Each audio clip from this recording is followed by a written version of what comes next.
এই সংসারে ভৌতিক বস্তুরও নিয়তি আছে। যারাই এই সংসারে আসে বা উৎপন্ন হয় তারা কিছুমাত্র সময় পর্যন্তই এখানে থাকতে পারে, আর তারপরে সেও লুপ্ত হয়ে যায়, অর্থাৎ সে নিজেও এই পঞ্চমহাভূতে সমাহিত হয়ে যায়। আমাদের সাথেও ঠিক এটাই হয়। সেই জন্যই ঈশ্বর দ্বারা প্রদত্ত এই উপহারের বিষয়ে ভাবুন, এই জীবনের বিষয়ে ভাবুন। ঠিক যেমন বিশ্বাস ভঙ্গ হলে কোনো ব্যক্তি আমাদের কাছে অপরিচিত হয়ে যান, ঠিক সেরকমই শেষ নিঃশ্বাস ত্যাগের পর এই শরীরও আমাদের কাছে পরই হয়ে যায়। তাই এই শরীর থাকাকালীন শ্রেষ্ঠভাবে একে সদ্ব্যবহার করুন, এই জীবনে শ্রেষ্ঠ কর্ম করুন। আর এই জীবনকে শ্রেষ্ঠভাবে যাপন করার জন্য কিছু কথা বোঝা প্রয়োজনীয়। যদি আপনি কারোর প্রশংসা করেন তাহলে পূর্ণ হৃদয় দিয়ে করুন। যদি আপনি হস্তক্ষেপ করে থাকেন তাহলে মস্তিষ্ক দ্বারা করুন। যদি আপনি সমীক্ষা করেন তাহলে বিবেক দ্বারা করুন। যদি আপনি ধন অর্জন করতে চান তাহলে নীতি অনুসারে চলুন। যদি জীবনযাপন করতে চান তাহলে রীতি মেনে করুন। আর যদি ঈশ্বরের ভজন করতে চান তাহলে ভক্তিভাব নিয়ে করুন। শুধু এই কথা মনে রাখবেন যে আপনার এই জীবন কিন্তু অনিশ্চিত কাল পর্যন্তই আছে। কতক্ষণ আছে সেটা কেউ জানে না। তাই কিছু মুহূর্ত যেটা যাপন করতে আমরা এখানে এসেছি, সেখানে ক্রোধ, অহংকার, ঈর্ষা, এইসব আবেগের কি গুরুত্ব বলুন তো? এগুলো ত্যাগ করুন। মানুষকে ক্ষমা করতে শিখুন। আস্তে আস্তে বিশ্বাস করতে শিখুন। এই সংসারে নিঃস্বার্থভাবে প্রেম করতে শিখুন আর সবার মধ্যে আনন্দ বিতরণ করুন। তাই এই সব গুণ যদি আপনি আত্মসাৎ করতে পারেন তাহলে আপনার জীবনে শুধু আনন্দ এবং আনন্দই বিরাজমান হবে। আসুন আমার সাথে ভালোবেসে বলুন, রাধা রাধা। আমরা প্রত্যেকেই অবশ্যই এমন সময় দেখেছি যখন অনেকগুলো সমস্যা একসাথে আমাদের জীবনে এসে পড়ে। সমস্যা আমাদের প্রত্যেকের জীবনেই থাকে। আমরা তার সমাধান খুঁজতে চেষ্টা করি, কখনো সমাধান খুঁজে পাই, আবার কখনো যতই চেষ্টা করি না কেন কোনো সমাধান খুঁজেই পাই না। আর যখন এটা হয় তখন মানুষ অত্যন্ত বিচলিত হয়ে পড়েন। নিজের আত্মীয় স্বজন, নিজের বন্ধু বা সংসার, এদের ওপরে এই দোষ চাপিয়ে দেন যে এদের জন্যই এই সমস্যা এসেছে। এবার যদি আমি আপনাকে কোনো পরামর্শ দিই তাহলে এটাই বলবো যে দৃষ্টিভঙ্গি পাল্টে দেখুন। এই দৃষ্টিভঙ্গি দিয়ে দেখুন যে এই সংসারে যে সমস্যায় আসুক না কেন তার জন্য কেউ দোষী নয়, না আপনি না অন্য কেউ। এই পুরো খেলাটাই আপনার মানসিকতা, আপনার দৃষ্টিভঙ্গির, আপনার মনের। কিভাবে বোঝাচ্ছি? যখন আমাদের মন শক্ত থাকে তখন কঠিন থেকে কঠিনতর পরিস্থিতিও আমাদের জীবনে খুব বেশি হলে প্রতিস্পর্ধা হয়ে থেকে যায়। সেখানে যদি আমাদের মন দুর্বল থাকে তখন অল্প কঠিন পরিস্থিতিও আমাদের কাছে খুব বড় সমস্যা হয়ে যায়, তাই না? একটা শক্ত মন কঠিন পরিস্থিতিকে প্রতিস্পর্ধা হিসেবে দেখে আর তার মধ্যে ওটা সুযোগ খুঁজে নেয়। আমাদের শুধু এটাই করতে হবে। এই সংসারে অন্য কাউকে দোষী মনে করলে আপনার সমস্যা দূর হয়ে যাবে না। সেই জন্য এই সংসারকে দোষ দেওয়ার বদলে এই সমস্যার মূলে চলে যান, সেটাকে বুঝুন, নিজের এই মনকে শক্ত করে তুলুন। যদি আপনার মন শক্তিশালী হয় তাহলে এই সংসারে অনেক বড় বড় কঠিন থেকে কঠিনতর পরিস্থিতিও যদি আসে, আপনার জীবনে যতই বড় বড় সমস্যা আসুক না কেন আপনার লক্ষ্য লাভে বাধা দিতে পারবে না। আসুন আমার সাথে ভালোবেসে বলুন, রাধা রাধা। সন্দেহ আর বিশ্বাস, এই দুই আবেগ যাদের বিশেষত্ব আছে কিন্তু এই দুইয়েরই স্থান একই, মন। বিশ্বাস আর সন্দেহ এই দুটোই কখনো আমাদের দুঃখের কারণ হয়ে দাঁড়ায়, বিশেষ করে তখন যখন আমরা কোনো ব্যক্তির চরিত্রের আকলন উচিতভাবে করতেই পারি না। আর তাছাড়া এই কাজটা সহজ নয়।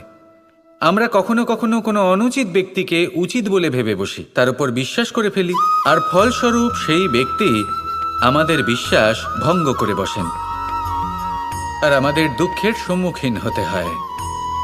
ঠিক সেইভাবেই কখনো কখনো আমরা এমন কোনো ব্যক্তির উপর সন্দেহ করি যে হয়তো পূর্ণরূপে পূর্ণ নিষ্ঠা ভরে আমাদের মঙ্গল কামনাই করেছেন, এমন একজন ব্যক্তি যে সত্যি বিশ্বাসের পাত্র। আর যখন সেই ব্যক্তি এটা জানতে পারেন যে আমরা তাকে নিয়ে সন্দেহ করেছি, খুবই স্বাভাবিক তিনি দুঃখী হয়ে যান। এমন কোনো ব্যক্তিকে দুঃখ দিলে আমাদের মনও দুঃখী হয়ে যায়। তখন আমরা এটা ভাবি যে এই সংসারে আমরা কার উপর আস্থা রাখব আর কাকেই বা সন্দেহ করব। এর উত্তর হলো সময়। এই সংসারে কোনো ব্যক্তির চরিত্র যাচাই করা সবথেকে কঠিন কাজ, সেটা সময় নিয়ে করুন। কোনো ব্যক্তিকে যদি আপনি বুঝতে চান, তাকে পরখ করে দেখতে চান, তাহলে তার সাথে যতটা সম্ভব সময় অতিবাহিত করুন। এই সময় আপনার সামনে সেই ব্যক্তির এমন কিছু দিক তুলে ধরবে যার কোনোভাবে আপনি দেখতে পাবেন না। তারপর কি, সময়ের সাথে আপনি জানতে পেরে যাবেন যে এই ব্যক্তি, তার উপর বিশ্বাস করা উচিত নাকি অনুচিত। শুধু এভাবেই যাচাই করুন আর আমার সাথে ভালোবেসে বলুন, রাধা। আপনি কখনো কখনো নিশ্চয়ই কোনো ব্যক্তিকে এটা বলতে শুনেছেন, বা আপনি নিজে বলেছেন বা ভেবে দেখেছেন যে আমি আমার নিজের জীবনে যেটা করতে চেয়েছিলাম সেটা করতে পারলাম না, যে লক্ষ্য অর্জন করতে চেয়েছিলাম সেটা অত্যন্ত কঠিন ছিল, আমি এগোতে পারলাম না, আদি ইত্যাদি। আমরা সবাই কখনো না কখনো ভাবি যে লক্ষ্য আমরা নির্ধারণ করেছি সেটা আমাদের পক্ষে অত্যন্ত কঠিন, প্রায় অসম্ভব।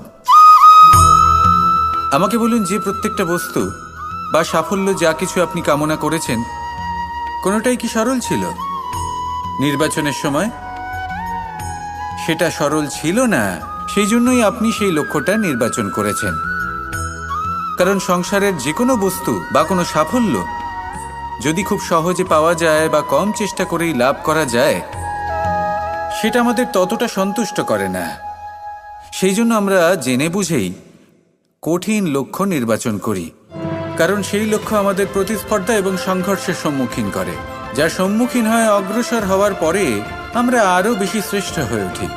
সেই জন্য কিছু অসম্ভব কিনা সেই বিষয় চিন্তা করবেন না, শুধু অগ্রসর হতে থাকুন, নিজের কর্ম করুন, সেই লক্ষ্যকে প্রাপ্ত করুন আর আমার সাথে ভালোবেসে বলুন, রাধা রাধা।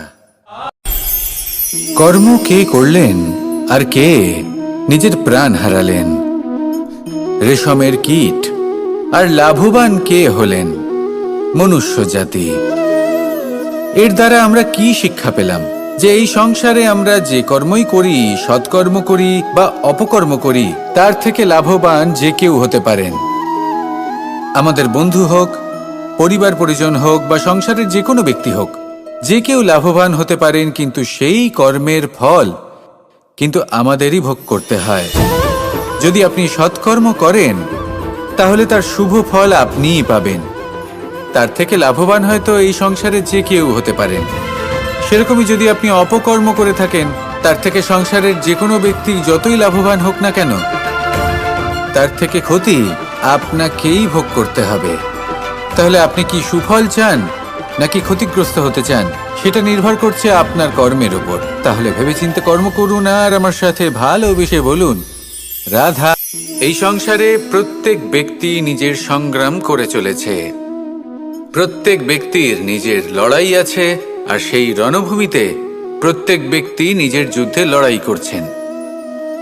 আর যদি যুদ্ধের কথা বলি, সেখানে কেউ বিজয়ী হয় বা কেউ পরাজিত। আর এখানে এটা বোঝা অত্যন্ত প্রয়োজনীয় যে কোথায় পরাজয়টা হওয়া গুরুত্বপূর্ণ আর কোথায় বিজয় লাভ করাটা গুরুত্বপূর্ণ।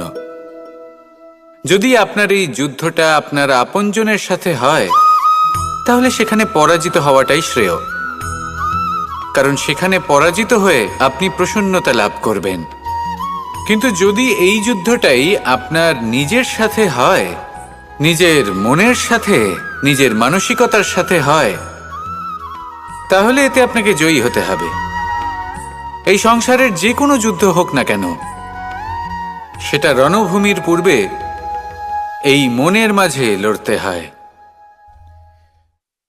এবার যদি এই মন আপনার উপরে বিজয় লাভ করে, তাহলে রণভূমিতে আপনি পরাজিত হবেন।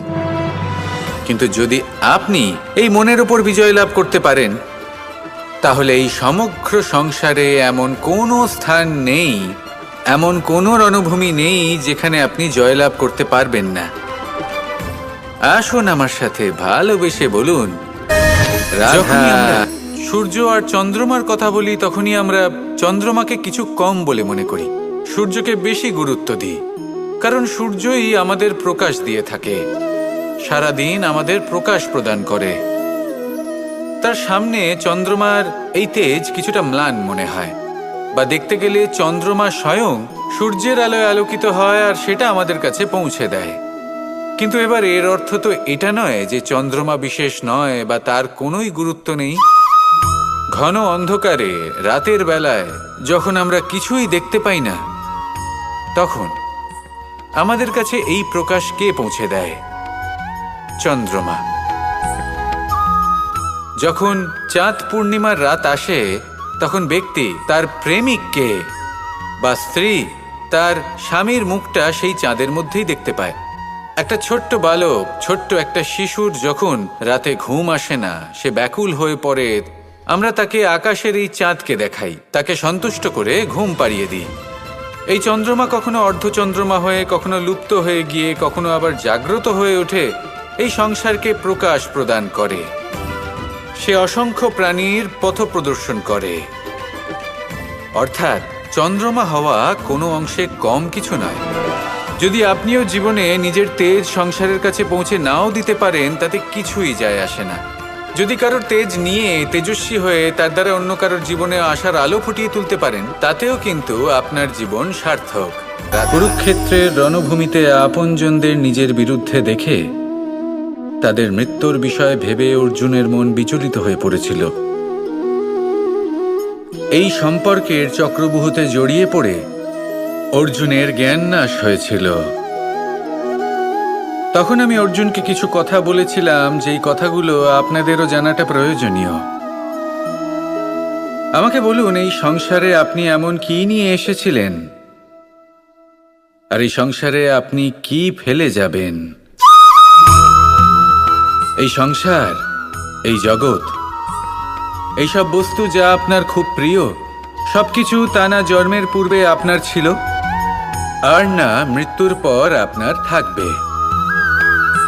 এই সংসার আমার থেকেই জন্ম নিয়েছে, আর মৃত্যুর পরে আমার মধ্যেই সমাহিত হয়ে যাবে। এখানে যার জন্ম হয়েছে, তার মৃত্যু এখানে সুনিশ্চিত।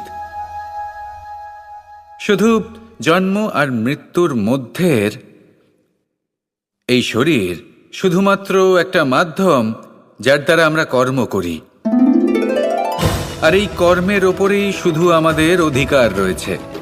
কিন্তু এই সংসারের কিছু অজ্ঞানী এই বিকারগুলোতে জড়িয়ে পড়ে ফল লাভের ওপর নিজের মনোনিবেশ করে, ফলের চিন্তা করতে থাকে। আর যদি মন মতো ফল না পায়, তাহলে কুপথে চলে যায়। অন্যদিকে এমন কিছু জ্ঞানী মানুষও আছেন, যারা পূর্ণরূপে নিজেকে আমার কাছে সমর্পণ করেন আর শুধু নিজের কর্ম করতে থাকেন। এই কর্ম করেই আনন্দ লাভ করেন এবং তাতেই জীবন যাপন করেন। যদি আপনিও এটা চান যে আপনার জীবনে সুখ থাকুক, শান্তি থাকুক, সম্পন্নতা থাকুক,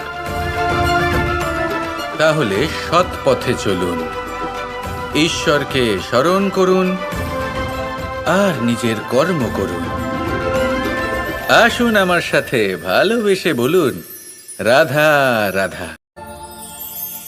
পাশা নামক এই খেলাটি আপনারা নিশ্চয়ই খেলেছেন, না খেলে থাকলে দেখেছেন, আর যদি দেখেও না থাকেন তাহলে নিশ্চিত রূপে শুনেছেন। মহাভারতের এই মহাযুদ্ধ কোথাও না কোথাও এই পাশা নামক খেলার কারণে হয়েছিল।